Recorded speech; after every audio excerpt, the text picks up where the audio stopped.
कक्षा 11वीं के समस्त विद्यार्थियों को हिंदी पठन पाठन की हार्दिक शुभकामनाएं। आज मैं भवानी प्रसाद मिश्र द्वारा रचित कविता घर की याद लेकर प्रस्तुत हुआ हूँ, जिसका वाचन और भावार्थ मैं आपके समक्ष प्रस्तुत करने जा रहा हूँ, जिससे आप सभी लाभान्वित होकर इस पाठ के भाव एवं प्रश्नोत्तरों को करने की क्षमता हासिल कर सकें। सर्वप्रथम चलते हैं लेखक परिचय की ओर। कुछ लिख के सो, कुछ पढ़ के सो, तू जिस जगह जागा सवेरे उस जगह से बढ़ के सो। इन्हीं पंक्तियों के साथ भवानी प्रसाद मिश्र जी का जन्म मध्य प्रदेश के होशंगाबाद जिले के टिगरिया नामक ग्राम में सन 1913 ईस्वी में हुआ था। इनकी प्रमुख रचनाएं सतपुड़ा के जंगल, सन्नाटा, गीत फरोश, चकित है दुख, बुनी हुई रस्सी, खुशबू के शिलालेख, अनाम तुम आते हो, इर्द न ममू आदि। इन्हें साहित्य की सेवा करते हुए साहित्य अकादमी, मध्य प्रदेश शासन का शिखर सम्मान, दिल्ली प्रशासन का गालिब पुरस्कार एवं पद्मश्री से अलंकृत किया गया। साहित्य सेवा करते हुए सन 1985 ईस्वी में इन्होंने देह त्याग दी। सहज लेखन और सहज व्यक्तित्व का नाम है भवानी प्रसाद मिश्र। कविता और साहित्य के साथ साथ राष्ट्रीय आंदोलन में जिन कवियों की सक्रिय भागीदारी थी, उनमें ये प्रमुख हैं। गांधीवाद पर आस्था रखने वाले मिश्र जी ने गांधी वाङ्मय के हिंदी खंडों का संपादन कर कविता और गांधी जी के बीच सेतु का काम किया। भवानी प्रसाद मिश्र की कविता हिंदी की सहज लय की कविता है। इस सहजता का संबंध गांधी के चरखे की लय से भी जुड़ता है, इसीलिए उन्हें कविता का गांधी भी कहा जाता है। मिश्र जी की कविताओं में बोलचाल के गद्यात्मक से लगते वाक्य विन्यास को ही कविता में बदल देने की अद्भुत क्षमता है। इसी कारण उनकी कविता सहज और लोक के अधिक करीब है। भवानी प्रसाद मिश्र जिस किसी विषय को उठाते हैं उसे घरेलू बना देते हैं। आंगन का पौधा, शाम और दूर दिखती पहाड़ की नीली चोटी भी जैसे परिवार का एक अंग हो जाती है। वृद्धावस्था और मृत्यु के प्रति भी एक आत्मीय स्वर मिलता है। उन्होंने प्रौढ़ प्रेम की कविताएं भी लिखी हैं, जिनमें उद्यम श्रृंगारिकता की बजाय सहजीवन के सुख दुख और प्रेम की व्यंजना है। नई कविता के दौर के कवियों में मिश्र जी के यहाँ व्यंग्य और शोभ भरपूर है, किंतु वह प्रतिक्रिया परक न होकर सृजनात्मक है। गांधीवाद पर आस्था रखने के कारण उन्होंने अहिंसा और सहनशीलता को रचनात्मक अभिव्यक्ति दी है। घर की याद कविता में घर के मर्म का उद्घाटन है। कवि को जेल प्रवास के दौरान घर से विस्थापन की पीड़ा सालती है।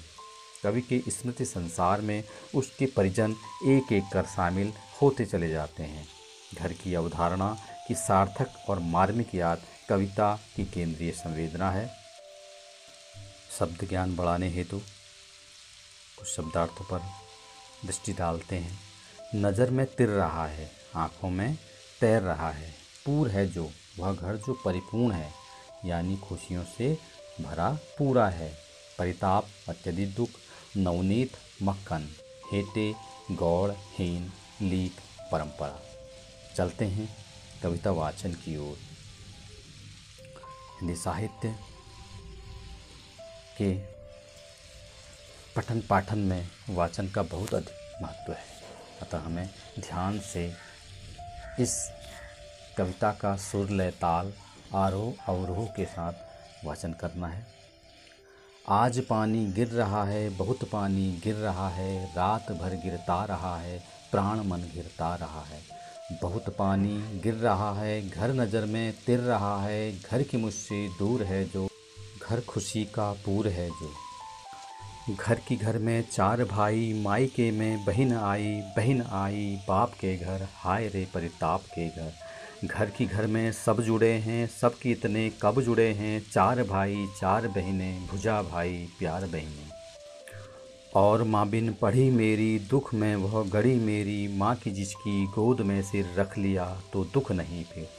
माँ की जिसकी स्नेह धारा का यहाँ तक भी फसारा, उसे लिखना नहीं आता जो कि उसका पत्र पाता। पिताजी जिनको बुढ़ापा एक क्षण भी नहीं व्यापा, जो अभी भी दौड़ जाएं, जो अभी भी खिलखिलाएं। मौत के आगे न हिचकें, शेर के आगे न बिचकें, बोल में बादल गरजता, काम में जंजाल बरसता। आज गीता पाठ करके, दंड 260 करके, खूब मुकद्दर हिला लेकर, मूठ उसकी मिला लेकर, जबकि नीचे आए होंगे नैन जल से छाए होंगे, हाय पानी गिर रहा है, घर नज़र में तिर रहा है। चार भाई चार बहनें, बुझा भाई प्यार बहनें, खेलते या खड़े होंगे, नजर उनको पड़े होंगे। पिताजी जिनको बुढ़ापा एक क्षण भी नहीं व्यापा, रो पड़े होंगे बराबर पांचवे का नाम लेकर।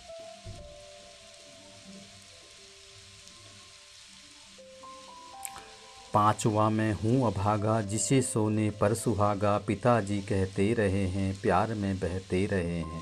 आज उनके स्वर्ण बेटे लगे होंगे उन्हें हेटे, क्योंकि मैं उन पर सुहागा, बधा बैठा हूँ अभागा।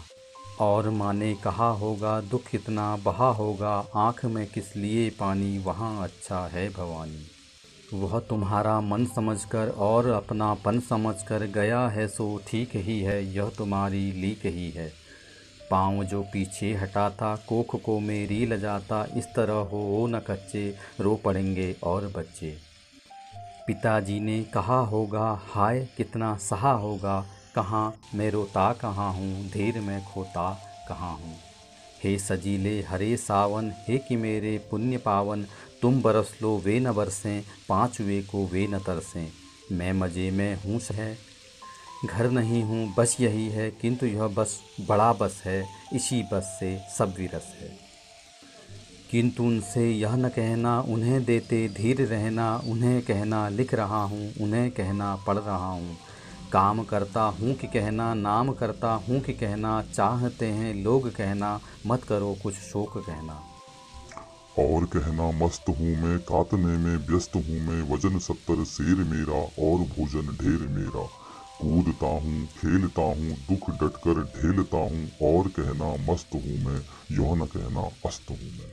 तेरे ऐसा न कहना है कि जो वैसा न कहना देना, जागता हूँ आदमी से भागता हूँ, कहना देना मौन हूँ मैं, खुद न समझूँ कौन हूँ मैं, देखना कुछ बक न देना, उन्हें कोई शक न देना। हे सजीले हरे सावन, हे कि मेरे पुण्य पावन, तुम बरस लो वे न बरसे, पांचवे को वे न तरसे। चलते हैं भावार्थ की ओर। आज पानी गिर रहा है, बहुत पानी गिर रहा है। कवि कहते हैं वर्षा हो रही है, और जिन्हें देख करके कवि कैद में बंद हैं, और वर्षा को देख करके वो बस वर्षा को संबोधित कर कहते हैं आज पानी गिर रहा है, बहुत पानी गिर रहा है। आज वर्षा हो रही है और अत्यधिक वर्षा हो रही है। यह वर्षा रात भर होती रही है, पानी भी रात भर गिरता रहा है, और मेरा प्राण मन अर्थात मेरे घर की याद मुझे बहुत पीड़ा दे रही है। मुझे घर की याद आ रही है। बहुत पानी गिर रहा है, घर नज़र में तिर रहा है। कवि पुनः कहते हैं कि आज पानी बहुत गिर रहा है और मेरा घर इस समय मेरी आंखों के सामने है। घर की मुझसे दूर है जो घर खुशी का पूर है। यहाँ पर कवि ने घर की विशेषता का वर्णन बताया है कि घर मुझसे बहुत दूर है, लेकिन घर वास्तविक खुशी का क्या है, ऐसा स्थान है जहाँ पर खुशी परिपूर्ण रहती है। काव्य सौंदर्य की यदि बात करें तो यहाँ कवि ने बरसात की माह का वर्णन किया है, और कवि ने यहाँ घर की विशेषता का भी वर्णन किया है। शिल्प सौंदर्य, पानी गिर रहा है, वाक्य की आवृत्ति से अनवरत वर्षा होने का आभास मिलता है। घर नज़र में तिर रहा है, यहाँ चाक्षुक बिंब है। भाषा खड़ी बोली हिंदी, शब्द शक्ति, लक्षण, गुण, प्रसाद। चलते हैं दूसरे काव्य पंक्ति। घर की घर में चार भाई, मायके में बहिन आई, बहिन आई बाप के घर, हाय रे परिताप के घर। घर कवि कह रहे हैं कि मेरे घर में चार भाई हैं और मेरी बहन भी मायके से आई हुई है। बहन आई तो थी पिता के घर, लेकिन जैसे ही उसे मेरे न होने का पता चला होगा तो उसे क्या दुख हुआ होगा। परिताप माने दुख। घर की घर में सब जुड़े हैं, सबके इतने कब जुड़े हैं। वो कह रहे हैं मेरे परिवार की यह विशेषता है कि सब एक दूसरे से जुड़े हैं, अर्थात सब एक दूसरे से स्नेह करते हैं, जो प्रायः कम ही देखने को मिलता है। चार भाई चार बहनें, हम चार भाई हैं, चार बहनें हैं। भुजा भाई प्यार बहनें, और जो मेरे भाई हैं वो मेरी भुजा के समान हैं, और जो बहनें हैं वो प्यार का सागर हैं। ये सभी से एक दूसरे से अत्यधिक प्रेम करते हैं। यहाँ पर कवि ने घर की विशेषता और भाई बहनों के आत्मीय प्रेम, वास्तविक प्रेम को दर्शाया है। और माँ बिन पढ़ी मेरी, दुख में वह गड़ी मेरी। माँ की जिसकी गोद में सिर रख लिया तो दुख नहीं फिर। यहाँ पर कवि ने माँ की विशेषता का वर्णन किया है। कवि कह रहे हैं कि मेरी माँ पढ़ी लिखी नहीं है, लेकिन इस समय वह बहुत दुख में क्या है, दुखी है। गणना माने अत्यधिक दुख। माँ की जिसकी गोद में सिर रख लिया तो दुख नहीं फिर। कवि कह रहे हैं कि माँ की गोद ऐसी होती है कि यदि उसकी गोद में सिर रख लिया तो फिर दुख नहीं होता है। और यह बात वास्तविकता से आत्मसात की गई है। आप और मैं स्वयं इस बात को समझ सकते हैं। माँ की जिसकी स्नेह धारा का यहाँ तक भी पसारा। कवि पुनः कहते हैं कि माँ मेरी प्रेम की एक ऐसी निर्मल धारा है कि उसका वह प्रेम मुझे यहाँ भी एहसास कराता है।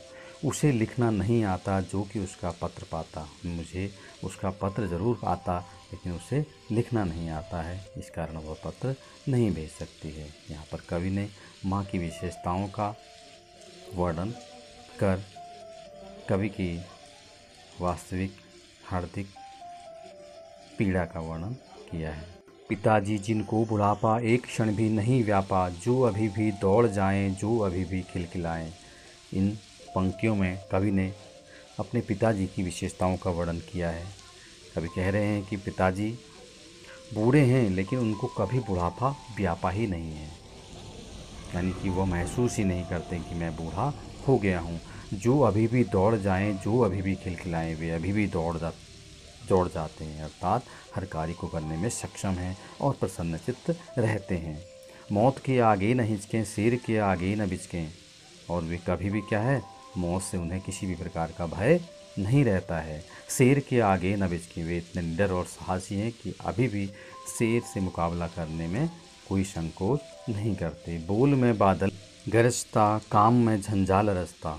कवि का कहना है कि वो जो भी बोलते हैं ऐसा लगता है कि बादल गरज रहे हैं।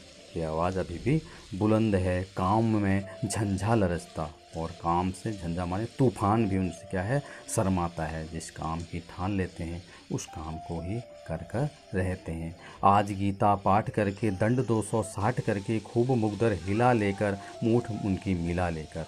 का कहना है कि वह क्या करते हैं, गीता पाठ करते हैं, उसके बाद दंड बैठक करते हैं, 260 दंड कहते हैं, अर्थात वे क्या है, पूर्ण रूप से स्वस्थ हैं। खूब मुगदर हिला लेकर, मुगदर होता है व्यायाम करने का एक साधन होता है, जिसे क्या है, हिलाने में बहुत बल लगता है। मूठ उसकी मिला लेकर, उसकी मूठ, उसके जो हत्थे होते हैं उनको मिलाने में स्प्रिंग नुमा होता है, मिलाने से काफ़ी शक्ति खर्च होती है, और वही जो बलशाली है या जो रोज़ नियमित रूप से उसका प्रयास करता है वही उसको कर सकता है। तो कह रहे हैं कि वह ऐसा करने में समर्थ हैं। जबकि नीचे आए होंगे नैन जल से छाए होंगे, और जैसे ही वे नीचे आए होंगे उनकी आँखों में अश्रु आ गए होंगे। हाय पानी गिर रहा है, घर नज़र में तिर रहा है। कवि कह रहे हैं कि पानी गिर रहा है और मेरा घर मेरी नज़रों के सामने तैर रहा है। चार भाई चार बहनें, भुजा भाई प्यार बहनें। यहाँ कवि ने भाई बहनों के प्रेम की बात को स्पष्ट किया है। कवि कह रहे हैं कि मेरे चार भाई हैं, चार बहनें हैं और भाई एक भुजा के समान है और मेरी बहनें प्यार का सागर हैं, साक्षात प्यार हैं। खेलते या खड़े होंगे, नज़र उनको पड़े होंगे। मेरे पिताजी को जब वो चार भाई चारों बहनें खेलते हुए अपने सामने पड़ी होंगी, पिताजी जिनको बुढ़ापा एक क्षण भी नहीं व्यापा, रो पड़े होंगे बराबर 5 वें का नाम लेकर। और जैसे ही जिनको मेरे पिताजी जो समर्थ हैं, जिनको कभी भी बुढ़ापा नहीं व्यापा है, लेकिन एक क्षण के लिए उनको कभी भी व्यापा नहीं है, उसको पीड़ा नहीं हुई है अपने बुढ़ापे की, लेकिन वे भी रो पड़े होंगे बराबर। उनको देख करके उनके रो पड़े होंगे, उनकी आंखों में अश्रु आ गए होंगे, क्योंकि मुझे जब उन्होंने मेरा नाम लिया होगा, मुझे वहाँ पर नहीं पाया है। यहाँ कवि ने भाई के लिए भुजा की उपमा और बहन के लिए प्यार की उपमा दी है। भुजा भाई में अनुप्रास अलंकार की छठा दर्शनीय है। पिता का पुत्र को याद करके फपक फपक कर रो पड़ना उनके स्नेही व्यक्तित्व एवं एक पिता की व्यवस्था को दर्शाता है। यहाँ रोने का बिंब भी अत्यंत सजीव है। पांचवा मैं हूँ अभागा, जिसे सोने पर सुहागा। पिताजी कहते रहे हैं, प्यार में बहते रहे हैं, आज उनके स्वर्ण बेटे लगे होंगे उन्हें हेटे। क्योंकि मैं उन पर सुहागा, बंधा बैठा हूँ अभागा। और माँ ने कहा होगा, दुख इतना बहा होगा, आँख में किस लिए पानी, वहाँ अच्छा है भवानी। कवि कह रहे हैं कि मैं जो उनका पांचवा पुत्र हूँ, अभागा हूँ, वो मेरे बारे में ऐसा सोचते होंगे कि वह कितना अभागा है, जबकि मुझे मेरे पिताजी श्रेष्ठ समझते रहे हैं। सुहागा माने श्रेष्ठ।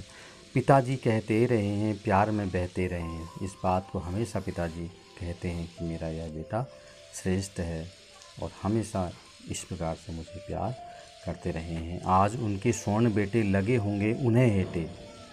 आज उनके सोने के समान बेटे भी उनको क्या लगे होंगे, हेटे। छोटे या तुच्छ से मतलब है। क्योंकि मैं उन पर सुहागा, बंधा बैठा हूँ अभागा। क्योंकि मैं उन सब पर क्या हूँ, उनके लिए श्रेष्ठ हूँ, लेकिन मैं आज यहाँ बंधा हुआ, कारागार में बंधा हुआ बैठा हूँ। और माँ ने कहा होगा, दुख कितना बहा होगा। और जब माँ ने कहा होगा उनसे, कितना बड़ा दुख बहा होगा, आँख में किस लिए पानी, वहाँ अच्छा है भवानी। माँ ने उनसे कहा होगा, आपकी आँख में पानी किस लिए है, वहाँ तो भवानी अच्छा है। वह तुम्हारा मन समझकर और अपनापन समझकर गया है, सो ठीक ही है, यह तुम्हारी लीक ही है।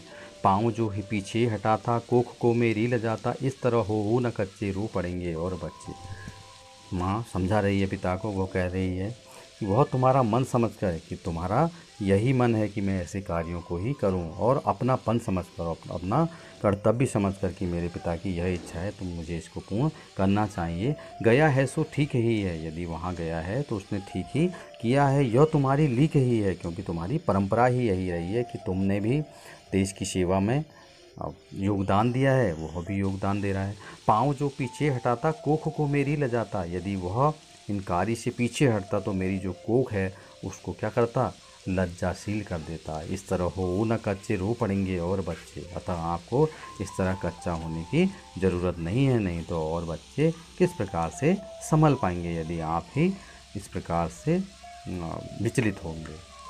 तो यहाँ कवि ने माता पिता के आपसी व्यवहार, आपसी सामंजस्य को भी प्रकट किया है।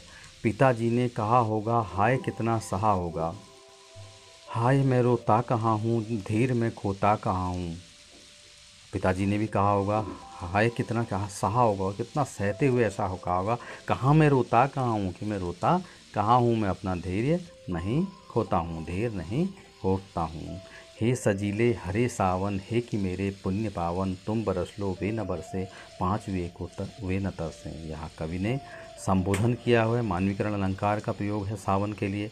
हे सजीले, हे सजने वाले, सुंदर लगने वाले सावन, हे कि मेरे पुण्य पावन, हे मेरे पुण्य पवित्र इस सुखद क्षणों के साक्षी, तुम बरस लो वे न बरसें। तुम इतना ध्यान रखो, मेरी तुमसे यह विनती है कि तुम जितना चाहो बरस लो, लेकिन उनकी आंखों में आंसू ना हो। पाँच वे को वे न तरसें, और वे कभी मेरे लिए नहीं तरसें। मैं मज़े में हूँ सही है, घर नहीं हूँ बस यही है, किंतु यह बस बड़ा बस है, इसी बस से सभी रस हैं। कवि ने बतलाया है कि मैं मज़े में हूँ सही है, यह बात सही है कि मैं मज़े में हूँ, घर नहीं हूँ बस यही है। मुझे एक ही दुख है कि बस मज़े में तो हूँ, लेकिन बस घर में नहीं हूँ, किंतु यह बस बड़ा बस है। यहाँ पर कवि ने बस शब्द को बार बार प्रयुक्त किया है, जिसके दो अर्थ केवल और नियंत्रण लिए जा सकते हैं। कवि कह रहे हैं कि मैं केवल, मेरा यह बस बड़ा बस है, यह मेरा केवल यही नियंत्रण है कि इसी बस से सब विरस हैं। यह केवल इसी व्यवस्था के कारण सब लोग क्या हैं, हर कार्य को करने हेतु विवश हैं, जिसके कारण मैं भी विवश हूँ। यहाँ पर कवि का बस बड़ा बस है के द्वारा यह व्यक्त किया गया है कि मैं मज़े में तो हूँ, मुझे कोई कष्ट नहीं है, लेकिन मैं जीवन की मेरी सबसे बड़ी यही कष्ट है कि यह कोई साधारण सी बात नहीं कि मैं यहाँ हूँ, घर से दूर हूँ। किंतु उनसे यह न कहना, उन्हें देते धीर रहना, उन्हें कहना लिख रहा हूँ, उन्हें कहना पढ़ रहा हूँ। कभी कहते हैं सावन से, हे सावन तुम कभी उनसे यह मत कहना कि मैं यहाँ किसी प्रकार से कष्ट में हूँ, जिससे वे दुखी ना हों। उन्हें देते धीर रहना, हमें उन्हें सदैव उन्हें धैर्य बढ़ाते रहना। उन्हें कहना लिख रहा हूँ, उन्हें कहना पढ़ रहा हूँ। उनसे कहना कि मैं लिख रहा हूँ, उनसे कहना मैं पढ़ रहा हूँ। काम करता हूँ कि कहना, नाम करता हूँ कि कहना, चाहते हैं लोग कहना, मत करो कुछ शोक कहना। और उन्हें यह कह कर के सहारा देना कि मैं यहाँ पर क्या करता हूँ, काम करता हूँ और तुम्हारा नाम कर रहा हूँ। मुझे लोग चाहते हैं, मत करो कुछ कह शोक, आप बिल्कुल भी शोक मत कहो। मेरा यह संदेशा उनसे अवश्य कह देना। यहाँ कवि ने एक प्रियपुत्र का पिता के लिए दिया जाने वाला संदेश प्रस्तुत किया है, जिससे पिता का दुख दूर हो सके। और कहना मस्त हूँ मैं, काटने में व्यस्त हूँ मैं, वजन 70 शेर मेरा और भोजन ढेर मेरा। कूदता हूँ खेलता हूँ, दुख डटकर ढेलता हूँ, और कहना मस्त हूँ मैं, यौन कहना अस्त हूँ मैं। और कवि कह रहे हैं तुम सावन उनसे ऐसा कहना कि मैं मस्त हूँ, आनंद में हूँ, काटने में व्यस्त हूँ मैं, और अपना चरखा काट रहा हूँ जेल में। गांधी जी जिस कार्य को करते थे मैं भी उस कार्य को कर रहा हूँ। वजन 70 शेर मेरा, और जो मेरा वजन है वह भी क्या है, पूरी तरह बढ़ने लगा है, पूरी तरह है, जैसे क्या तैसा है। और भोजन ढेर मेरा, मैं खूब खाना खाता हूँ। माता पिता बच्चे खाने पीने के लेके चिंतित रहते हैं। यदि बच्चा दुबला हो गया तो माता पिता को उसके शरीर की बहुत चिंता रहती। तो वो कह रहे हैं मैं खाना, मेरा वजन भी उतना ही है और मैं खाना भी खूब खाता हूँ। कूदता हूँ खेलता हूँ, दुख डटकर ठेलता हूँ। कह रहे हैं मैं कूदता भी हूँ, खेलता भी हूँ, और दुख का मुकाबला साहस के साथ करता हूँ। और कहना मस्त हूँ मैं, यह न कहना अस्त हूँ मैं। और उनसे कहना मैं आनंद में हूँ, यह भूल कर भी कभी उनसे मत कहना कि मैं किसी प्रकार से दुखी हूँ। हाय रे ऐसा न कहना है कि जो ऐसा न कहना, कहना देना जागता हूँ, आदमी से भागता हूँ। हे सावन, इस बात का ध्यान रखना, जैसा है वैसा मत कहना। कहना देना जागता हूँ, उनसे यह मत कहना कि मैं जागता रहता हूँ, आदमी से भागता हूँ, और मैं किसी भी आदमी के समक्ष आने से घबराता हूँ। कह न देना मौन हूँ मैं, खुद न समझूँ कौन हूँ मैं। मेरी यह व्यवस्था मत बताना कि मैं एकदम शांत हूँ और खुद ही मुझे पता नहीं रहता है कि मैं कौन हूँ। देखना कुछ बक न देना, उन्हें कोई शक न देना। कवि कह रहे हैं कि कभी भी तुम कोई बात बकवास को ही बक का मतलब बकना माने बिना सोचे कह देना। देखना कुछ बक न देना, तुम कभी भी ये ध्यान रखना कि कुछ बक न देना उनसे, उन्हें कोई शक न देना और किसी भी प्रकार से उन्हें शक या संदेह न हो पाए कि मैं यहाँ पर मौज में नहीं हूँ। इस प्रकार से कवि ने यहाँ एक आदर्श पुत्र की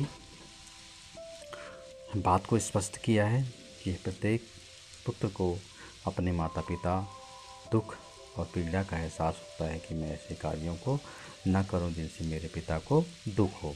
लेकिन वहीं कुछ बच्चे अपने माता पिता का इस बात का ध्यान नहीं रखते और उन्हें दुख देते रहते हैं, जो कि गलत है।